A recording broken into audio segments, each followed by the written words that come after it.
84 के दंगों में कांग्रेसियों की कुछ भूमिका माना है और उन्होंने कहा है कि मोदी से कोई टकराव नहीं है।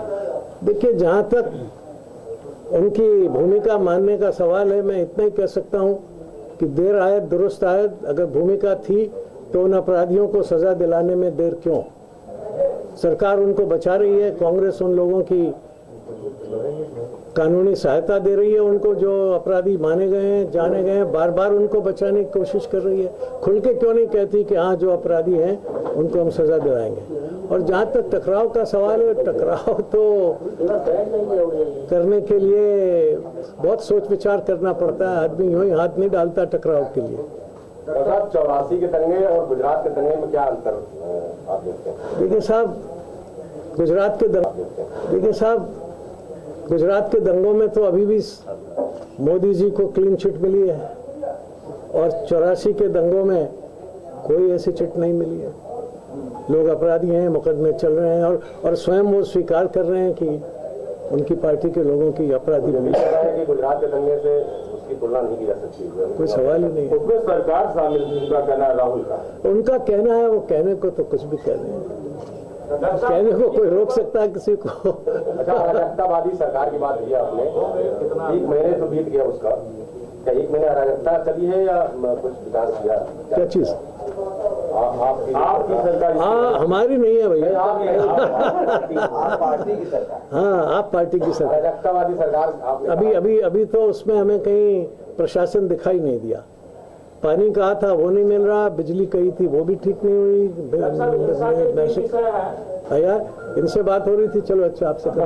3 विषय 3 सरकारों के ऊपर, गुजरात मोदी जी के ऊपर आरोप है, सिख दंगों का आरोप कांग्रेस और उनके लोगों के ऊपर है, मुलायम सिंह ने यूपी में कार सेवकों के ऊपर गोली चलाई थी, शासन सत्ता का इस्तेमाल हुआ था, ये आरोप इनके ऊपर। तीनों में सबसे हीनियस और सबसे वर्स्टेस्ट कौन है? देखिए, ऐसा है कि समय समय के हिसाब से अगर आप देखेंगे तो सिखों का और इसका अपने मुलायम सिंह के गोलीकांड का, और जहां कहीं भी गोधरा में हुआ हो, चाहे कहीं भी हुआ हो, जहां कहीं हिंसात्मक आक्रमण सरकार की ओर से हुआ हो, उसके बारे में एक ही दृष्टि रखी जाएगी। यहाँ सिखों के समय जो कुछ हुआ, उस समय तो स्वयं के प्रधानमंत्री ने कहा था कि जब एक बड़ा पेड़ गिरता है तो भूचाल आता ही है।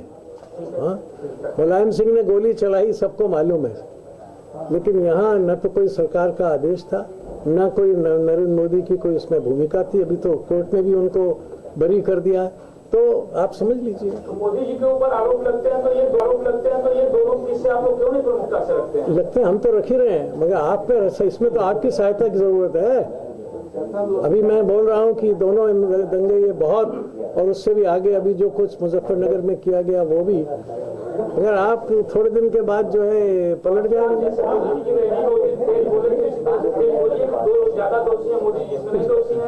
तो बोलते हैं हम, इसमें हमेशा ही बोलते हैं, आप छापिए भी तो। आप आम आदमी पार्टी से जो है बनारस से प्रोफेसर आनंद के चुनाव लड़ने की संभावना व्यक्त की जा रही है। वो काफी दिन तक यहाँ घूमते टहलते रहे और उन्होंने आप पे आरोप लगाया है कि आपने काशी की जनता को अनाथ छोड़ दिया है। इस संबंध में आपका क्या है? काशी की जनता, काशी बाबा विश्वनाथ की नगरी है, यहाँ कोई अनाथ नहीं होता।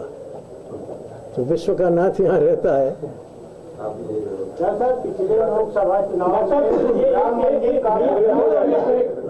पिछले लोकसभा के चुनाव में राम मंदिर का मुद्दा अहम था, लेकिन इस चुनाव में आप लोग उससे क्यों? देखिए, मुद्दा उस समय जितना था उतना ही अभी भी है। हमारे घोषणा पत्र में जो उस समय लिखा गया था, मजबूत तथा सुदृढ़ नेतृत्व भी पार्टी के पास है।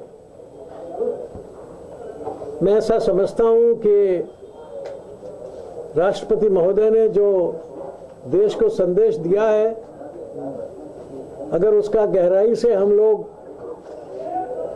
अर्थ लगाएं तो यही है कि वही सरकार, वही तख्त, वही पार्टियां सामने आनी चाहिए जो स्थिर सरकार दे सके। उन्होंने एक और दूसरी बात कही है कि लोक लुभावनी अराजकता वाली नीति, ये अच्छे शासन का, अच्छे राजतंत्र का, अच्छी गवर्नेंस का विकल्प नहीं हो सकती। अराजकता किसी भी हालत में इस देश के लिए लाभकारी नहीं होगी। देश में कोशिश हो रही है कि अराजक परिस्थिति पैदा की जाए, राजनीतिक अस्थिरता पैदा की जाए और उसके परिणाम स्वरूप देश के संकटों पर लड़ने की बजाय उनको और गहराने दिया जाए।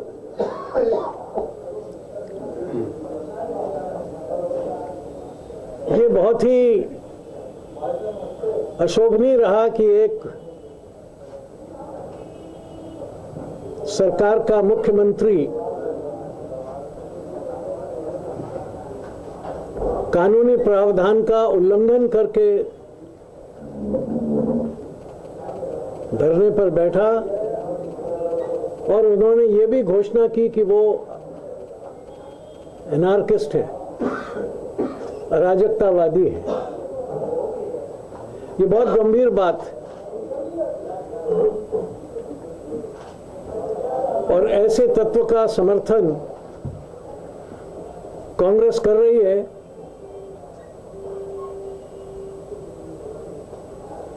ये देश हित में बिल्कुल नहीं है। इस बात पर गंभीरता से और गहराई से बहस होनी चाहिए। क्या संवैधानिक पदों पर रहने वाले व्यक्ति संविधान का खुला उल्लंघन करने के लिए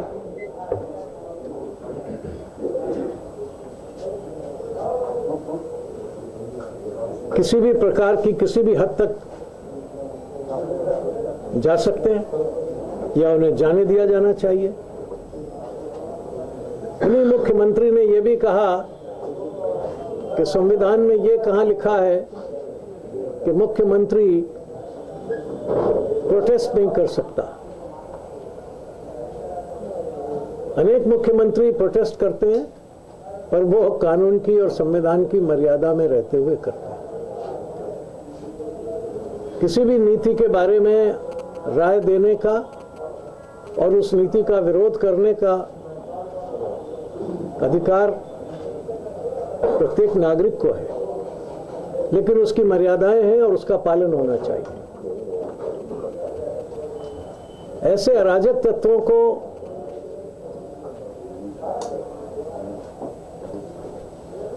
देश की राजनीति से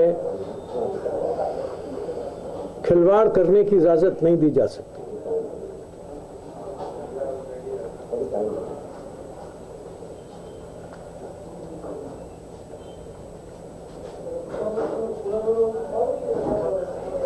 यूपीए सरकार की इन्हीं नीतियों के कारण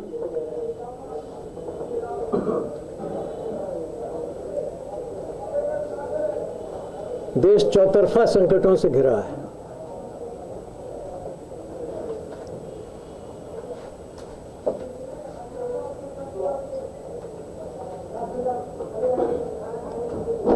आवश्यकता है कि अब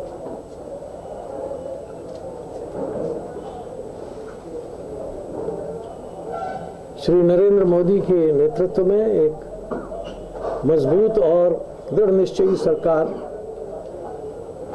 स्थापित की जाए।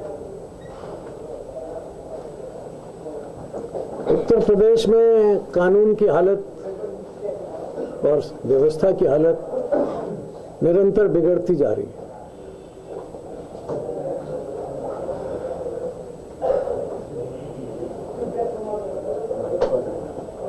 वाराणसी में भी दिन दहाड़े हत्याओं के दौर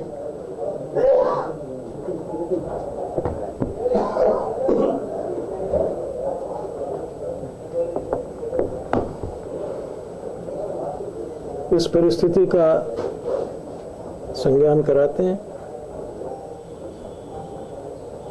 अभी हाल ही में हरे कृष्ण अग्रवाल नाम के बड़े छोटे से कर्मचारी की निर्मम हत्या की गई। उसके पहले भी एक शुक्ला जी थे, सराफे का काम करते थे, उनकी लूट की गई। घरों में भी और तरह तरह के इस प्रकार की घटनाओं के समाचार मिले हैं। मैंने जिला प्रशासन से पहले भी कहा था और मैं फिर उनसे कहना चाहता हूं कि बिना राजनीतिक दबाव के वो अपराधियों पर अंकुश लगाएं और उन्हें सजा दिलाएं। उत्तर प्रदेश की सरकार का प्रदेश केवल सफाई और उसके आसपास तक सीमित रह गया है।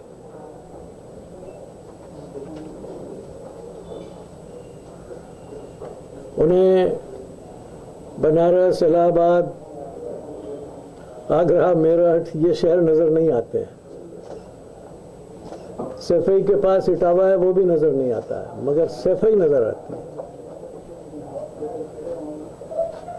करोड़ों रुपया सफाई महोत्सव में खर्च किया गया।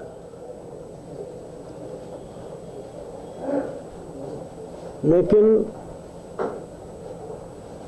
जाड़े में ठिठुरते हुए लोगों के लिए सरकार के पास कोई सहानुभूति नहीं।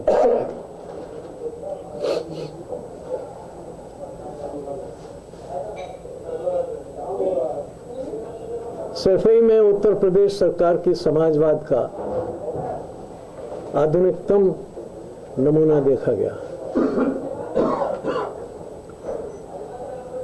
डॉक्टर लोहिया की आत्मा को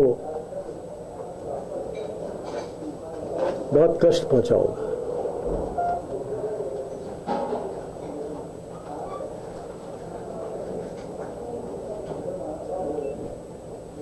उत्तर प्रदेश में पहली आवश्यकता सरकार की तरफ से प्रशासन को ठीक रखने की और आने वाले चुनावों में किसी भी प्रकार की हिंसा को रोकने की होनी चाहिए।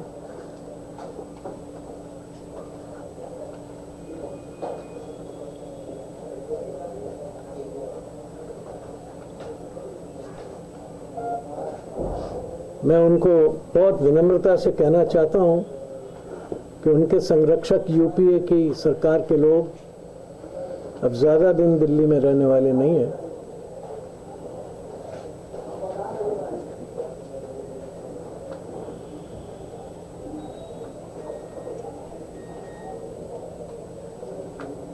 इसलिए वो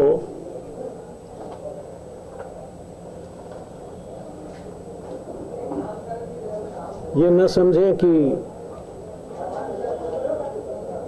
प्रदेश की जनता इन हरकतों को बहुत दिनों तक बर्दाश्त करेगी।